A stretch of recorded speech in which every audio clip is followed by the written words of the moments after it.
Saudações, turma! Tudo certo? Eu sou o professor Diogo Magalhães e esse é o Physics and Drums. Hoje eu estou aqui para discutir com vocês a conservação da energia mecânica no movimento harmônico simples. O MHS é um tipo de movimento oscilatório que se faz presente em muitas situações cotidianas. Na escola, os sistemas massa-mola e o pêndulo simples são os casos mais estudados. O movimento harmônico simples ele tem um papel central na física, pois ele tem uma relação intrínseca com o estudo das ondas. Por exemplo, um músico, quando toca uma corda, quando ele dá aquele peteleco, blém, a corda passa a vibrar e o som se propaga até que chega aos nossos ouvidos. Mas esse, embora seja um assunto muito interessante, não é o objetivo da aula. O nosso foco é estudar a conservação da energia no MHS e a gente vai fazer uma análise gráfica desses conceitos. Bora!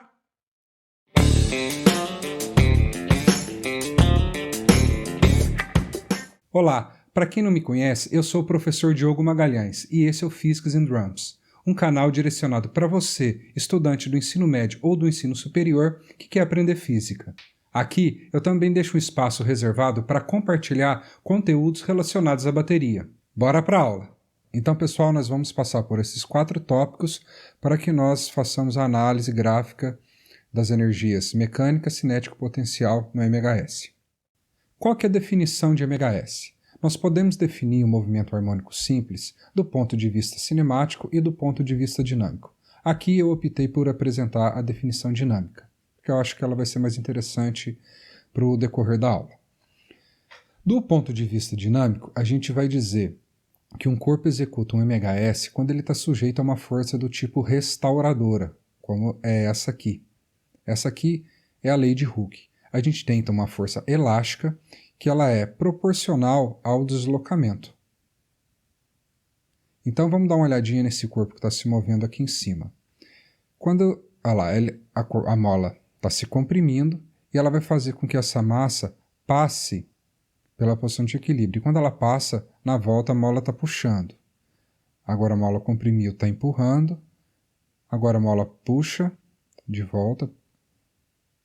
Então essa massa fica oscilando em torno da posição de equilíbrio. Então isso aqui é o MHS e a força que está aplicada sobre o corpo é desse tipo aqui. Certo? Por que tem um sinal negativo?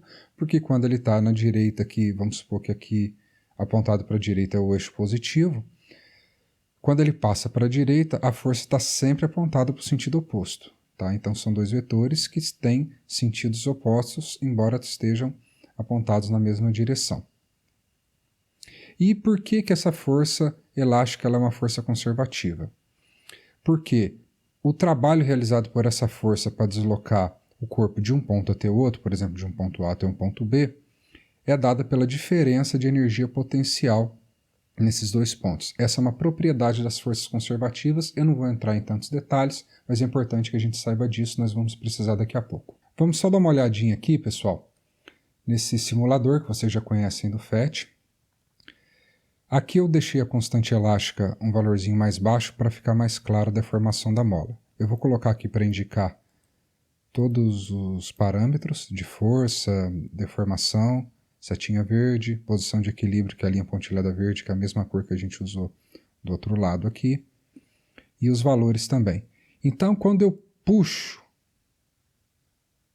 a mola, o que está acontecendo? Eu estou aplicando uma força para a direita e a mola está puxando aqui esse ponto de contato para a esquerda. Então, quanto menos eu deformo, menor a força que eu estou aplicando, menor a força que a mola também está puxando esse ponto.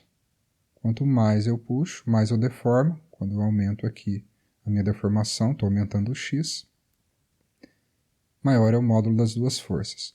Quando eu empurro, é a mesma coisa, só que aqui agora a minha força está apontada para o lado esquerdo, tá, no sentido negativo, e a mola está empurrando esse ponto. Então a força nesse caso é positiva. Vamos construir então o gráfico de F por x. A gente vai brincar aqui nesse simulador e vamos fazer o seguinte, eu vou puxar ela um pouquinho, por exemplo, eu puxei aqui aproximadamente 30 centímetros e a força que eu apliquei foi de 60 newtons. Então, a força que a mola está puxando esse ponto aqui é de menos 60, é uma força apontada para a esquerda. Então vamos anotar aqui na nossa tabelinha do Excel, para 30 centímetros eu tenho menos 60 de força. Para 30 centímetros, então 0,3 metros, eu vou ter menos 60 newtons de força. Vamos pegar mais um dado, vamos lá na deformação máxima. Então aqui eu tenho aproximadamente deformação de 50 centímetros, uma força aplicada de 100 newtons e a mola está puxando esse ponto aqui com menos 100. Então para 0,5 metros eu tenho menos 100. Vamos lá no Excel de novo, 0,5 e aqui eu vou ter menos 100. O gráfico já foi plotado. Eu vou baixar um pouquinho aqui a tela para ficar mais claro. É uma reta. Vamos pegar mais um dado, só para a gente passar ali para o outro lado. Então estou empurrando essa mola. Por exemplo, estou imprimindo aqui uma força de, vou colocar aqui um valor redondo, 80 newtons, e ela está deformando menos 40 centímetros, ok? Então 80 menos 40, vamos colocar esse valor aqui. Uma força de 80 positiva, porque a mola está empurrando o ponto, apontando para o sentido positivo do x, e aqui eu tenho uma deformação de menos 0,4. Então olha só o gráfico aqui como que é o jeitão da força. No ponto de equilíbrio, quando eu não tenho deformação, se vocês olham aqui bem no centro do gráfico, tá passando pelo zero, sem deformação, sem força elástica. Nas extremidades, eu tenho a deformação máxima, ou seja, eu tenho a força máxima em módulo. Quando está para a direita, a força ela é máxima em módulo, porém ela é negativa, porque o x está apontado em positivo, como elas têm sentidos opostos, a força e o deslocamento. Então, aqui para o x positivo, a força é negativa. Do lado esquerdo para x negativo, deformação máxima em módulo, eu tenho também a força máxima em módulo, e a força aqui nesse caso é positiva. Valeu? Eu plotei aqui de novo o gráfico da força elástica pela deformação, tá bom? E a gente sabe, ou deveria saber, do curso de Mecânica ou de Física 1, que o trabalho realizado pela força, no caso para levar o corpo de 0 até uma posição x, é dada pela área sob o gráfico. Tá? Eu não posso usar aquela expressão, força vezes deslocamento, porque essa expressão é válida só quando a força é constante. Aqui a gente não tem uma força constante, ela depende da deformação da mola. Tá, ok? Isso é bastante importante. Muito bem. Aqui a gente tem um triângulo. Como que a gente calcula a área do triângulo? Base vezes altura dividido por 2. A base, então, é a nossa coordenada x. Vamos sempre prestar atenção no sinal. E a altura vai ser o valor da nossa força. Vamos prestar também atenção no sinal, que eu tenho um negativo aqui. E aqui também vou ter um valor negativo aqui dentro. Então, da definição de força conservativa, a gente sabe que essa área, que é o trabalho, vai ser a diferença da energia potencial no ponto zero, por exemplo, no ponto de equilíbrio aqui, menos a energia potencial no ponto x, potencial elástica no caso. Vamos substituir aqui os valores para ver o que acontece. Base menos x, está aqui, altura menos k vezes x. Então aqui eu tenho menos k, o x também é negativo, certo? Porque é esse x aqui, dividido por 2. Então, menos k, x ao quadrado dividido por 2. Tudo isso é igual à energia potencial avaliada em zero, que a gente sabe que a gente pode escolher um ponto de referência. Então, a gente coloca aqui o zero como referência.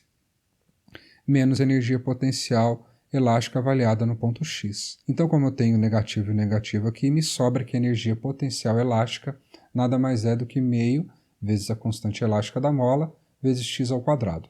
Então aqui a gente já espera que o gráfico da energia potencial elástica seja uma parábola. A gente já está aqui na boca do gol, já está na nossa cara.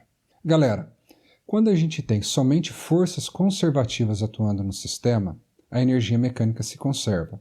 Logo, a soma da energia cinética com a energia potencial é sempre constante, tem sempre o mesmo valor. Nas extremidades do movimento, a gente tem o ponto de inversão, ou os pontos de inversão do sentido de movimento. A velocidade tem que ser nula. Portanto, a energia cinética, que é a energia associada ao movimento, ela é sempre zero nas extremidades do movimento. Nas extremidades, a energia mecânica tem o valor da energia potencial, ou seja, a energia mecânica vale meio de K vezes x ao quadrado. Mas quem que é x na extremidade? É a amplitude máxima de movimento. Então, é meio de K a ao quadrado, como está indicado aqui para vocês. Ah, mas e a energia cinética? Como que eu calculo? Ora, a gente já sabe que a energia mecânica ela é constante, porque eu só tenho força conservativa, a força elástica é uma força conservativa. E a gente sabe calcular a energia potencial. Então, basta que a gente subtraia a energia mecânica da energia potencial para obter o valor da energia cinética. Agora vamos dar uma olhada no gráfico dessas coisas. Lembrando que a energia mecânica, como ela é constante, a gente espera que seja uma reta paralela ao eixo horizontal, e a gente já sabe que a energia potencial deve ter um jeitão de parábola. Então a energia cinética, como eu tenho uma função constante e uma parábola, a gente espera que tenha um jeitão de tarado. Essa energia cinética é tarada, né? Então a gente espera que a energia cinética tenha um jeitão de parábola também. Vamos lá ver os gráficos agora. Galera, eu vou abrir gráfico por gráfico aqui. Primeiro, vou só explicar os parâmetros que eu coloquei. Eu chutei aqui a constante elástica igual a 4, tá? Mas eu posso variar com esse botãozinho aqui. Mas eu vou colocar um valor pequenininho aqui para ficar dentro da nossa área de visualização. E coloquei a amplitude do movimento igual a 1. A gente está pensando no sistema massa-mola como está indicado aqui embaixo. Legal? Então vamos abrir o gráfico aqui da força. A expressão é menos K4x. Então aqui vermelhinho para vocês, aqui está a força. Como a amplitude é 1, o gráfico vai de x igual a menos 1 até x igual a mais 1. Eu vou abrir agora a energia mecânica, tá? Vale meio de kx ao quadrado, certo? Agora eu vou abrir a energia potencial para a gente, que é meio de kx ao quadrado. O k vale 4, então fica 2x ao quadrado. Então dá uma olhadinha. Como a gente esperava, é uma parábola que tem a boca para cima. A boca é a concavidade. E olha que legal, nas extremidades, quando a deformação é máxima, o valor da energia potencial ela é máximo. Eu vou tirar aqui a força agora para não ficar muito poluído. E a gente sabe que a energia mecânica ela é constante.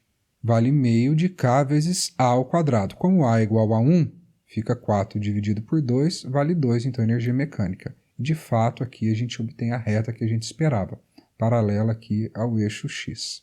Certo? E quanto que vale a energia cinética? Vale a diferença entre a mecânica e a potencial. Olha aqui o azul. Então, quando o corpo sai da posição de equilíbrio e vai para a direita, a energia potencial está aumentando, a mola está esticando, né? E a energia cinética ela vai diminuindo. Até que na extremidade a gente não tenha nada de energia cinética e tem o máximo de energia potencial. Ok? E sempre a soma dessas duas quantidades, energia cinética e potencial, vai dar a energia mecânica. Legal? Aqui eu vou colocar a força. Aqui eu só vou variar os parâmetros agora para vocês verem que o jeitão nunca vai mudar. Aqui eu não posso aumentar muito. Olha lá, estou mexendo só na constante da mola. Vou tirar o gráfico da força agora, só para a gente ver o balanço de energia. E aqui eu vou aumentar e diminuir a amplitude, olha só.